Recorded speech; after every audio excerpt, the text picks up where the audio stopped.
ये लेटर कौन सा आपका?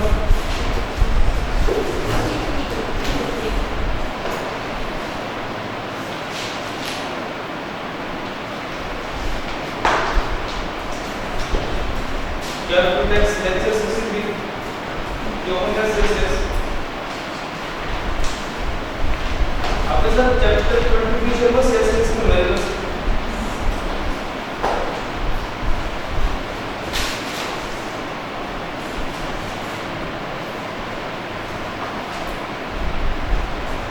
Heading value of supply time of supply देखा ना what is time of supply कौन से दो रेट्स देखने हैं कौन से रेट बढ़ेगा मेड अवेलेबल और अगर दोनों रेट्स गिवन होंगे तो कौन सी रेट अवेलेबल सप्लाई में क्या क्या आता है सेल आता है गिफ्ट आता है hire purchase agreement charity business जी परचेज कौन सी वाली इग्नोर करनी है नॉन अनरजिस्टर्ड वाली इग्नोर करनी है। दूसरी वाली का रेट क्या होगा परचेज पे कौन सा टैक्स होता है इनकम टैक्स पे करते हैं कवर करते हैं सेल दो किस्म की होती है ब्रॉडली स्पीकिंग टैक्सेबल और एग्जेम्प्ट टैक्सेबल भी दो तरह की होती है 30% और 0%। 0% का नाम क्या है एक्सपोर्ट रिलेटेड और 18% दो तरह के टैक्स होते हैं रजिस्टर्ड सेल और क्या फर्क है दोनों में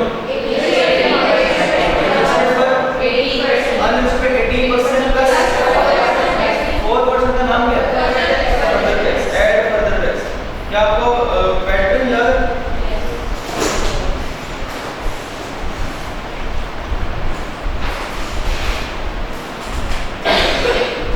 हमने एक सवाल भी किया था अंडरस्टैंडिंग के लिए। अब है वैल्यू ऑफ सप्लाई। ये वैल्यू ऑफ सप्लाई बच्चों बेसिकली होता है हमेशा कि देखिए हमें ये भी पता है किस मंथ में सेल रिकॉर्ड करनी है। अब वैल्यू ऑफ सप्लाई से हमारा देखिए कितनी सेल रिकॉर्ड करनी है इसे कहते हैं वैल्यू ऑफ सप्लाई।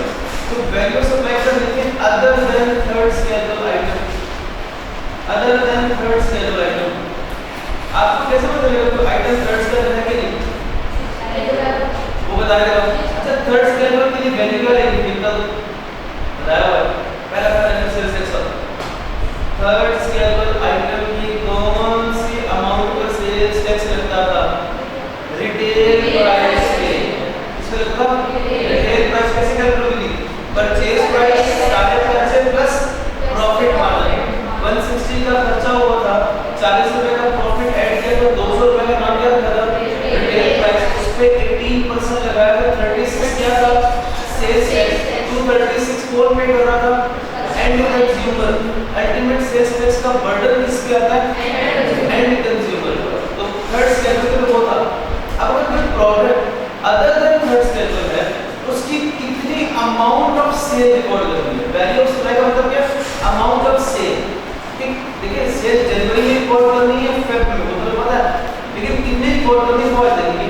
देखिए टेबल बना हुआ है वैल्यू ऑफ सप्लाई देखिए sir other than third scalable means in respect of taxable supply the consideration in money in सब करें वैल्यू ऑफ द क्या कंसीडरेशन है यार वो अमाउंट जिस अमाउंट से हमने रिकॉर्ड करना है न्यूमेरिकल में रिकॉर्ड करना है उसे कहते हैं consideration in money including all federal and provincial duties and taxes which the supplier receives from the recipient but excluding the amount of tax which tax sales tax basically third scalable item के अलावा जो दो item है तो कितनी amount से cell record करनी है उसे कहते हैं वैल्यू ऑफ सप्लाई।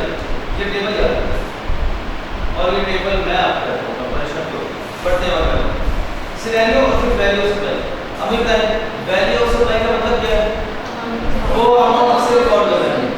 सिनेरियो में देखिए if consideration for a supply supply means sale if consideration for a supply is fully और partly in kind let's suppose हमने सेल की बदले में हमें क्या मिला कुर्सियां। अब मुझे बताएं मैं सेल क्या करूं 10 कुर्सियां या कॉमन सेंस क्या रहती है वन कुर्सी होगी फेयर मार्केट देखिए वैल्यू समझ लेंगे open market price of the supply made ये जो सेल मेड हुई है सेल की गई है उसकी जो चीज अब खुली है ओपन मार्केट प्राइस, इंक्लूसिव क्या open market price excluding the amount of sales tax. बस मैं सिनेरियो में बना, अगर हम मैंने कोई चीज बेची, बदले में मुझे कंसीडरेशन में क्या मिली, इन काइंड मिली, तो जो चीज मिली है उसकी क्या लूंगा मैं, फेयर मार्केट वैल्यू पे सेल्स टैक्स क्या कहते हैं, ओपन मार्केट प्राइस। लेकिन इस चीज को ऐड नहीं करना, क्यों, ये वो बार बार करना नहीं पड़ेगा, हम सारी सेल्स को ऐड करके उसको एक ही दफा 18% अप्लाई करते हैं, तो वो दोबारा होता है। Scenario 2, if supplier and recipient are associates, सेल करने वाला और खरीदने वाला जानने वाले थे, and supply is made at no consideration or at a consideration lower than open market price। भाई एक भाई ने दूसरे भाई को, एक दोस्त ने दूसरे दोस्त को, एक जानने वाले ने दूसरे जानने वाले को सेल्स की, और जो कि ताल्लुक था उस ताल्लुक की वजह से या तो पैसे चार्ज नहीं किए, या फिर अगर पैसे चार्ज किए तो कम चार्ज किए, तो टैक्स लेकर ताल्लुक आपका था हमारा इनकम हम कितना रिकॉर्ड करेंगे से open market price of the supply excluding the amount of tax. दोस्तों ये आसान है, तो अगर एक लाइन है तो ओपन मार्केट प्राइस, और अगर लेस कंसीडरेशन या नो कंसीडरेशन है तो भी open market price. Scenario 3, if taxable supply is made to general public on installment basis, circle करें installment basis, अब हायर परचेज एग्रीमेंट आ गया, अगर इंस्टॉलमेंट बेसिस पर है, ये सरकार इसके होता है इंटरेस्ट के अमाउंट पर इंक्लूडिंग इंटरेस्ट के अमाउंट सरकार इंटरेस्ट। तो अगर हायर परचेज एग्रीमेंट है तो उसके केस में भी सप्लाई की वैल्यू कितनी लेंगे, अगर कोई चीज इंस्टॉलमेंट में दे रही है तो जिस दिन इंस्टॉलमेंट में दी उस दिन की उस चीज की क्या लेंगे open market price excluding the amount of tax. पहले 3 सिनेरियो बने, अगर इन काइंड है या फिर एसोसिएट्स है या फिर इंस्टॉलमेंट्स वाले हैं, तीनों में वैल्यू ऑफ सप्लाई क्या होगी ओपन मार्केट प्राइस। ये बात है। In case of trade discount is provided, क्या होता है ट्रेड डिस्काउंट, ये बार्गेनिंग डिस्काउंट है या फिर अर्ली पेमेंट मिलता है, सॉरी ट्रेड डिस्काउंट का होता है, उससे आपको डिस्काउंट दे देगा, सिंपल होता है डिस्काउंट दिया, इस केस में क्या करना है the discounted price, discounted price मतलब क्या है, डिस्काउंट से पहले डिस्काउंट के बाद, डिस्काउंट के बाद इन सब का discounted price, the discounted price excluding the amount tax provision है। डिस्काउंटेड प्राइस तब लेंगे जब शर्त पूरी शर्त क्या है, tax invoice shows the discounted price, पहली शर्त टैक्स इनवॉइस में डिस्काउंटेड प्राइस का नजर आना चाहिए। दूसरी शर्त में related tax and discount allowed, अच्छा ये एक बात है, tax invoice shows the discounted price and the related tax, tax invoice में दो चीजें आनी चाहिए, डिस्काउंटेड प्राइस और उसके रिलेटेड टैक्स। दूसरी शर्त सुनिए, the discount allowed is in conformity with the normal business practice, conformity मतलब इज इन अकॉर्डेंस, डिस्काउंट जो दिया गया था बिजनेस के नॉर्म्स एंड कल्चर के बिजनेस प्रैक्टिस के अकॉर्डिंग दिया गया था। बस मुझे कुछ नहीं, अगर डिस्काउंट का केस है तो डिस्काउंटेड प्राइस ही लेंगे, लेकिन दो शर्तें हैं, टैक्स इनवॉइस में क्या चीज रहना चाहिए, डिस्काउंटेड प्राइस और टैक्स। दूसरी शर्त क्या है, जो डिस्काउंट दिया गया था वो नॉर्मली जो बिजनेस में दिया जाता है उसका जो पास में एडजस्टमेंट है कि एक सप्लायर को 20% एक चीज को एक हमने सेल की, हमने कस्टमर को 20% रेट डिस्काउंट दिया, जबकि बिजनेस में नॉर्मल कन्फर्मिटी में बिजनेस के अकॉर्डिंग 10% डिस्काउंट दिया जाता था। तो अब मुझे बताएं क्या शर्तें पूरी हो रही है, तो क्या अब डिस्काउंटेड प्राइस होगा या ओरिजिनल प्राइस होगा, ओरिजिनल प्राइस, ओरिजिनल प्राइस। हाँ कहाँ से मसला आ गया, तो उसने कहा कि नॉर्मली 10% दिया जाता था, लेकिन इसको हमने 20% दे दिया, एग्जाम कितना लेकिन देखते हैं उसका, लेकिन मैं बता रहा हूँ कि आप वो डिस्काउंटेड प्राइस लेंगे या original price, original price, original price.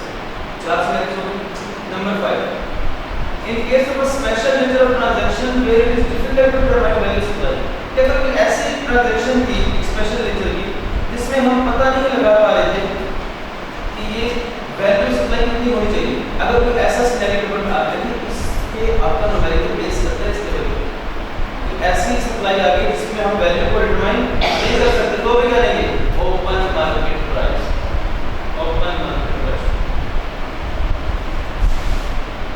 Number 6, in circle करें imported goods, in case of imported goods excluding those specified in third step, इससे मेरे को लिखवा देगा other than third step, तो अगर import हो रही है तो क्या करेंगे the value determined under custom act including custom duty and excise duty charged on each. देखिए वैल्यू डिटरमाइंड बाय कस्टम में लिखे 18 मिलियन 18 एम कर देंगे। कस्टम एक्ट ने कितनी वैल्यू डिटरमाइन की थी 18 मिलियन। कस्टम ड्यूटी लिखे 9 मिलियन। कस्टम ड्यूटी लिखे 9 मिलियन और उसके बाद क्या है तीसरा एक्साइज ड्यूटी 3 मिलियन 3 मिलियन। यहाँ देखिए पहला कौन सा था value determined by custom act. दूसरा क्या था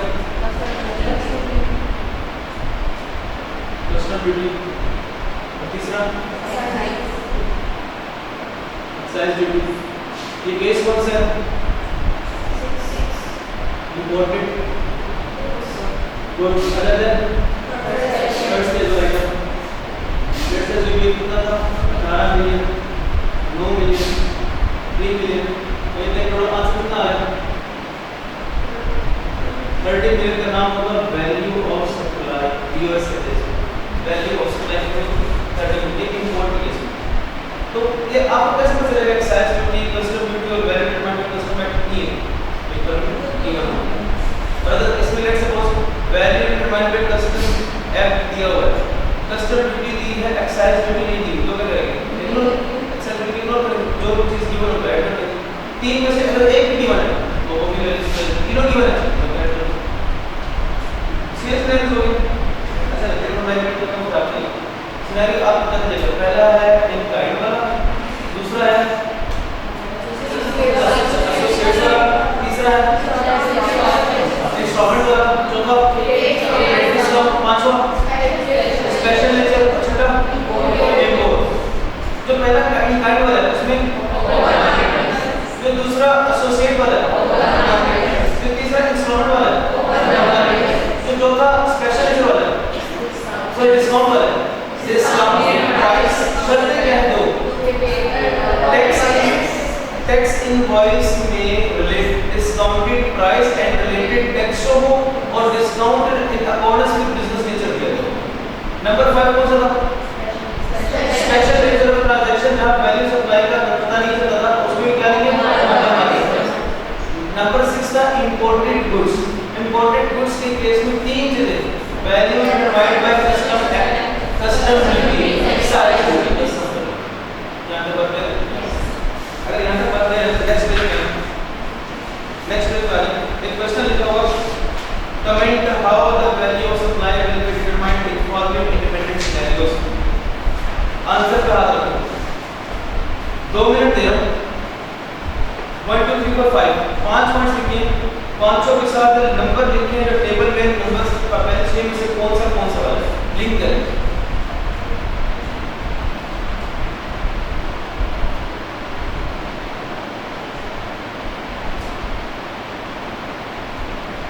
जो पहला क्वेश्चन का पॉइंट है वो टेबल का कौन सा पॉइंट है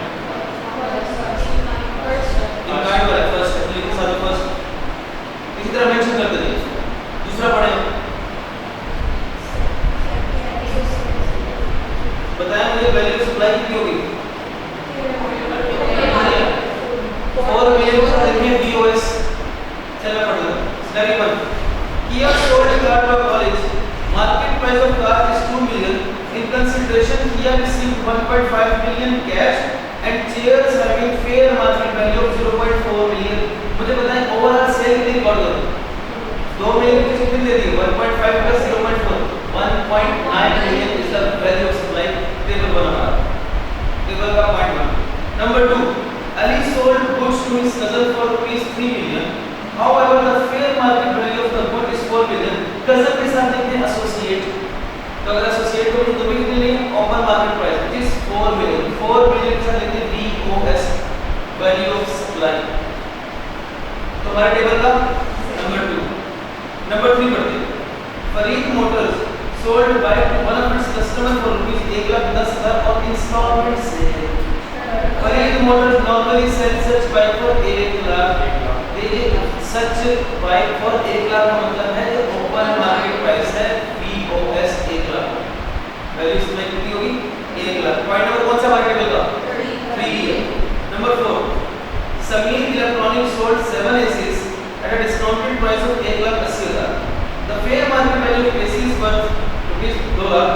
Trade discount of 20,000 is mentioned on invoice. शर्त पूरी होगी, शर्त पूरी होगी। आप बताइए वैल्यू इसमें कितनी होगी 1,80,000। ये कौन सा सिनेरियो है नंबर 4। 5 पढ़े तमीर imported goods for rupees 15 million. However, custom authorities determined the value of imported goods at rupees 18 million. He also paid custom duty and federal excise duty amounting 9 million and 3 million respectively. Import का कैसा point number 6, point number 6 उसमें value split करेंगे, value divide by custom act कितनी है 18। देखो valid part custom कितनी है 18, custom duty कितनी है 9, एक्साइज ड्यूटी 3, तो वैल्यू सप्लाई कितनी हुई 30। आ जाओ पता है आधा घंटा हो गया मुश्किल है। Number 7 if there are sufficient reasons to believe that the value of supply has not been correctly declared in the invoice, अगर पता चल जाए कि इस इनवॉइस में वैल्यू सप्लाई से रिकॉर्ड नहीं की तो क्या करेंगे the value